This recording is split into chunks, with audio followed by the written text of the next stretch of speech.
Hey e-commerce marketing podcast listener, I wanted to let you know that we have created 16 e-commerce marketing videos for you. You can download these free videos by visiting ecommercemarketingpodcast.com/videos or by texting the word videos to +1 480 418 1411. These step-by-step video marketing tutorials will teach you how to drive more traffic to your e-commerce website, how to get more backlinks to your e-commerce website, and how to optimize your website to get more paid customers.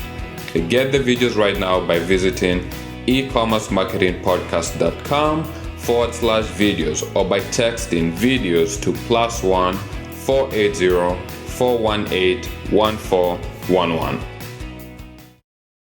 Welcome to the e-commerce marketing podcast. Today's guest is Zachary Halloran from mytwill.com. Welcome to the podcast, Zachary. How are you doing? Good, Robert. Thank you so much for having me. Should I just call you Zachary or just Zach for short? Zach works, ZAC, not a problem. Okay, ZAC Zach. So if you can just give us a quick overview and background about how you started mytwill.com, what you guys sell, and then after that we can talk about the marketing strategies that you guys are using. Sure. So Twill started 3 years ago in my dusty basement in upstate historic Albany, New York. And my younger brother was diagnosed with schizophrenia a couple years ago, and it prompted me to start a giving back business in 2013. I saw the need for warm textiles and winter hats and winter blankets in a mental institution, and I saw that people needed support, and I wanted to start a business that gave back to local people, and our customers could choose those local people and not-for-profits that are serving underprivileged children and families. So started about 3 years ago, and we sell Twill blankets, beanies, tote bags, and we're starting some new products as we move forward. So that's actually very, but it's very impressive and also honorable and also good to have a business where you're giving back to the community and you're doing something good and you're just not profit driven. Right, exactly. And it's very important to us. I'm born and raised in the Albany area. I've been here for 30 years. I'm one of 7, 5 boys, 2 girls. We started with nothing. I sold my car and self-funded this business with $2,000. It's not backed by some major VCs or industrial capital. It's backed by, blood, sweat, and tears of all of our team members here in the region. Okay, and you said it's been 3 years? Yeah, it's been about 3 years. We did 1 year of research and development in 2014, and we put our first year of sales together in 2015, and we're in our sophomore year of sales now. Okay, and in those 3 years, can you tell us, or I guess we can just focus on the last 12 months. In the last 12 months, what are some of the top marketing strategies that you're actually using to drive growth? Yeah, it's storytelling, it's social. To drive referral traffic is through Facebook, LinkedIn, and Instagram, and even Snapchat as that grows as well too. But it really comes down to storytelling, getting out there and getting the story out there through Facebook and through where our customers live. When we started up, we started building our campaign through Facebook because it was free. And in startup culture, anything with the F word is great. Free is great. So we inherently started out on Facebook and started growing our likes and our engagement on Facebook and Twitter and Instagram and Snapchat. Here we are 3 years later, we've got almost 11,000 likes on Facebook, and we retarget them on Facebook. So we'll constantly get new people into the bin, but we're always constantly targeting those folks that we have because we want to make sure that they know that we're alive, Yeah. And you said storytelling. So how do you tell the story for Twill? How do you use that in the social platforms to get customers? I think that's the most important. That's the secret sauce. And I did an interview a couple weeks ago with a similar question. I love this question. The secret sauce is storytelling. It's not selling anymore. So many people are so sick and tired of being sold to, especially millennials who are owning 30% of the purchasing power in the economy. They want to hear stories. They want to hear authenticity. They want products that care about the community. They want social, they want conscious capitalism. And that's what we provide. We provide a high quality item that inherently benefits the community when somebody purchases. So customers are right off the bat becoming philanthropists, which is great. So it's, to gain their attention, to gain their eyeballs and attention and feedback is to do high resolution photos of not pretty girls, but of people that matter in the community. You see a lot of bigger corporations will put out ads with, you need to look like this type of advertising. I think we fall on the line of humility and telling stories about real people. And our customers love that. They love the authenticity of individuals who have breakthroughs and who get through difficult times in life, because that's what our company's about. Okay. So that's what we've been able to do. So let's maybe give an example, because since you're using pictures, like what type of pictures are you selecting? What's the action in the picture? How is the product prominent within the picture? To make that connection so that I get, okay, so I can get this beanie, and when I buy this beanie, I know that part of the money is going to go towards this charity. But how do you convey that in an image and make sure that when different people, your target audience, is looking at this image, that they'll all get the message you want them to get? That's so poignant, and I think extremely important. We've been able to use Facebook Live, Snapchat, Instagram stories to capture video.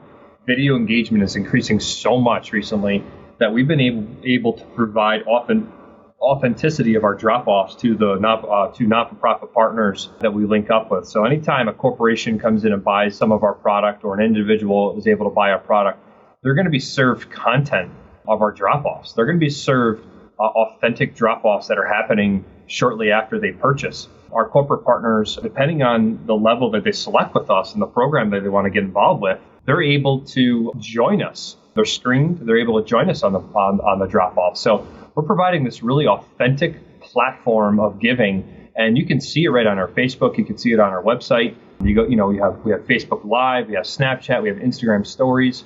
I'm scrolling down my Facebook feed right now from our Twill business page, and what you see is children receiving warm Twill blankets, having fun, and staying positive. You see our corporate partners, you see family. It's a brand attitude. The brand attitude is warmth and inspiration, fun and family. It's not poor me. No, this is what we're doing. We're inspiring young minds. We're inspiring adults to come and join us. So it's really been a tremendous past couple of years. Okay. And as you continue to grow and you've given yourself certain goals that you want to reach, as far as how many people, you want to expand your reach and you want to get this certain number in traffic and generate this type of revenue, how are you tracking all of this, and what are you doing to improve the results and go towards the goals you're trying to pursue? Okay, so the first thing on the tracking side of things, which is so important, a few tools that we're using is Shopify and Google Analytics.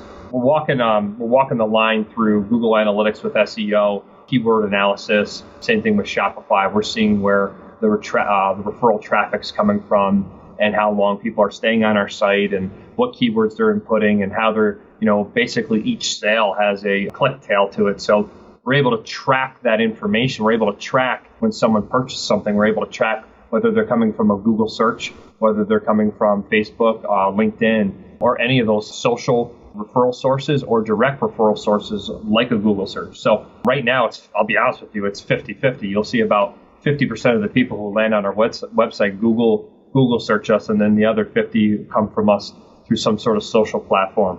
And that's where we've continued to enrich our efforts in the social platform, because we're continuing to see that traffic spike through Facebook and Instagram. And for us, it's like, okay, let's stick with what works. Let's build a great following on Facebook, and let's track that and retarget those folks and kind of keep them in the loop constantly. So those are two portals that we're using right now, and they're providing some really great feedback, and they're going to help us get to scale eventually as well. So how do you use that data from the Shopify reporting and the Google Analytics?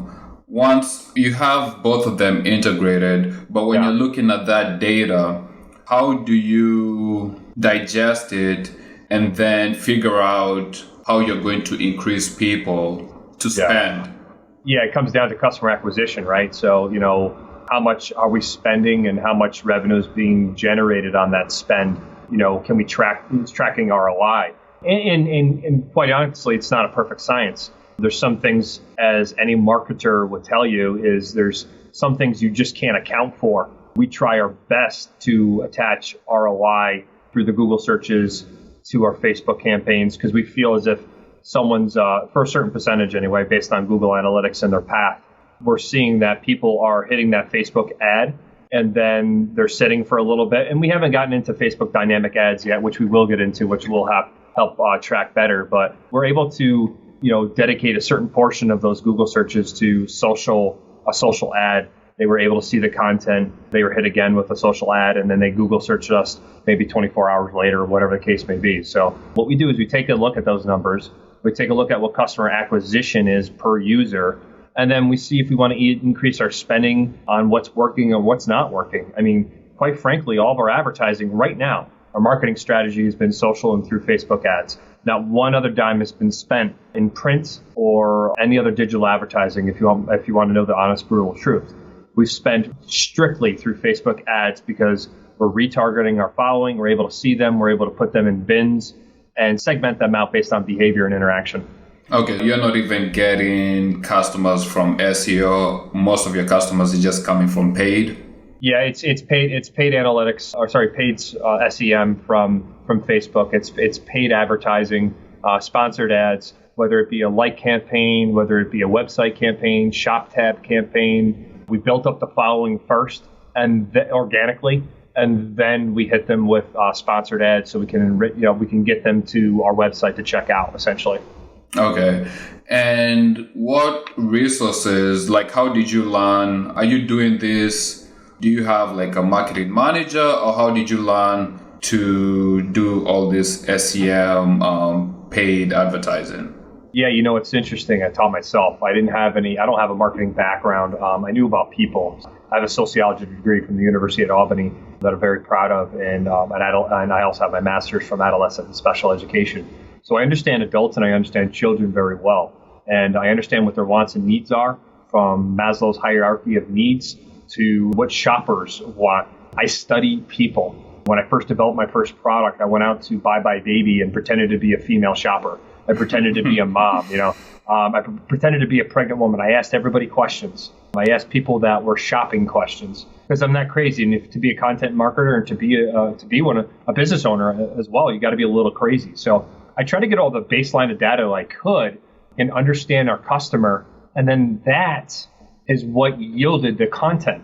So understanding my customer and the story of where we come from, being one of 7, having a wonderful mother, having a great family, to understanding that there's other families out there struggling, to them wanting quality products and products that care about the planet, people, and profit, that's most important. So we're able to build this nice, wonderful following, and it's truly wonderful. So, and the short answer is, Rob, is just I taught myself. I spent the 10,000 hours. I stayed up till 6 a.m. learning SEM and SEO the best I could, and I don't know all of it, but I tell you, I know more about Facebook's ad spend than the average bear. I know more about Facebook dynamic ads and Google shopping than the average bear and than the average entrepreneur does, because I stayed up and I watch YouTube videos and I teach myself. I am an apprentice still. Even though I'm the CEO of this company, I'm still an apprentice and I love to learn. So the goal of this podcast is to teach other people in your situation how they can grow and get more sales and traffic. So what resources did you use? Like, can you give some of the listeners some of the resources you use to teach yourself? Yeah, the first thing is fail. That's the first thing. If you guys are listening out there and you're an entrepreneur and you're just starting out and you're thinking about going into social or Google or PPC or whatever the heck it is, fail a little bit. Put some money aside. Put $500 aside. Put $100 aside, and watch these things work. Okay, put some money into a Facebook sponsored ad. Facebook and some of these social platforms, Google specifically, are so good at building algorithms. Let's not rebuild the wheel on what these platforms are offering currently. And it wasn't like this before when I first started. Facebook auto-populates, and so does Instagram, which I love. They auto-populate your suggested target demo. It does the work for you, which is beautiful. Now, they do suggest high spending, and that could be interesting. But the way you counteract high spending is you lower the bid price and you put in a high-res image that's funny and captivating with a high caption, and you draw people in organically, and you let that paid spend go a little bit further. What I see over and over is too many times people are putting in sales ads on a Facebook spend, and they're not getting the reaction that they want. The only objective that you have on a Facebook sponsored ad is to get someone to click that darn thing. And to do that, you have to have fun, witty content or compelling interest. Okay. Yeah, thanks for sharing that. I think that's going to be helpful to a lot of listeners. Within the last 12 months, what have been some of your struggles as far as marketing or just with your business? Well, I mean, we're still in the startup phase. We're very understaffed, we're underfunded, bootstrapping everything. For 3 years, why I built this business with my brother and a dear friend of mine. I also worked in a daycare. I worked full 40, 50 hours a week, 60 hours a week at a daycare doing PR, website development, and I ran a location with 70 kids. So I was chasing kids around for quite some time. So again, you got to be a little bit crazy. So, early mornings during the day and at night, I would stay up and do my Twill time. But, there'd be points where I'd have to go to work and be a director for a daycare or build a website. So time management was so key. But to get to your question about not the negativities, but the shortcomings are that we need to run a little bit faster in this startup phase. We have to kind of, it's sort of like cutting the fat. We have to figure out where we can be most targeted. I'm going to flip it on its side, actually. So I downloaded this app called Mile IQ. And what it does, it auto-populates your driving record whether it's personal or business, and you can log it for your taxes for next year. It's a wonderful app. I saw the commercial. I saw the ad on Facebook. I was served it over and over because they cookied me. I was their targeted user. I was the young businessman who needed something like that. The time that commercial was served to me and in the time that I was served that Facebook ad was within 20 seconds, and I was a $60 user within 20 seconds. You have to become extremely highly targeted because you're wasting time, money, and energy on people that don't want your content. So for us, we have to get even more targeted. We're 79% female. We're moms, organic moms, social consumer millennials between the ages of 18 and roughly about 55. We've got to get really highly targeted, and I think we'll see better results in the future. Okay, so actually you bring up a good point. At the beginning of the podcast, I asked, okay, what's the one strategy that's been driving sales? And you said storytelling. Right now, you just mentioned knowing your target audience.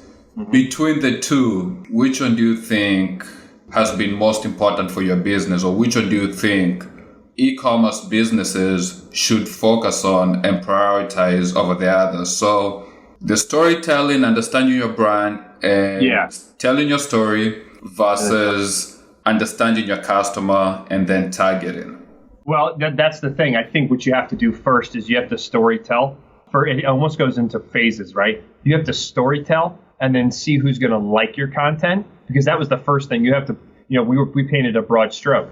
And, when we painted that broad stroke, we realized that men 44 to 55 didn't really respond well, right, to our content and to our storytelling when we first started. So I think it comes in phases. So you storytell, you get your brand out there, and then you start analyzing. So that's the first thing. It really comes in these phases. Phase one, storytell, paint a broad stroke, and then see who's interacting with that on social, because it's so highly trackable. And Facebook gives you wonderful insights, and so does Google Analytics. See what your demo is. See who keeps interacting, who's opening up your emails. And then eventually, at the bottom of the bin is a ball of customers that are all the same or fit into this mold. And it's wonderful because they respond quick to your content and they interact faster. So when you have that ball or that mold of customer, all your lead generation, your lead magnets, all your new blood, we call it, should be targeted towards that mold. And that way you can focus, you don't have to focus on energies going after men 44 to 55. You can focus on going after the 79% female demo that's 25 to 44, has 2.5 kids, 3.5 dogs, whatever the case may be. Do you have other distribution channels for my Twill, or do you just use Shopify? You already said, it's going to be 79-80% the female demo and the millennials. So how do you just sell them, bring them to Shopify, or do you have other places where you can go and sell to them? Sure. So believe it or not, one of a very kind of moving forward program we have is our corporate giving program. This channel is not e-commerce. It's actually traditional selling. It's actually quite wonderful, where we have corporations, universities, small colleges, banks, automobile dealerships. They come in for a corporate giving program, and the invoices are much higher than the individual consumer, where, our typical spend at checkouts maybe $54.86. Well, a typical invoice for a corporate giving program could be anywhere from $2,600 all the way up to $100,000 in one foul swoop of a check, which is wonderful. And these folks are, again, highly targeted individuals as well that our sales team sits down and goes over every Monday. So we get down into traditional sales, with large companies that are national, that have national implications, as well as the local university or the local bank that wants to give back to the local community. It's keeping it hyper local right now, and then copy and pasting that model to a national level. Okay. Thanks for being on the podcast, Zach. You've shared a lot, and I think you've provided a lot of helpful information, and also at the same time, thank you for having a business where you're actually giving back and helping and inspiring others. Absolutely. Robert, I would love to share the podcast. Feel free to send me a link, and I will get this out there. And I would love to hear more entrepreneurs. If they have any questions, feel free to have them reach out to me. How can people reach you?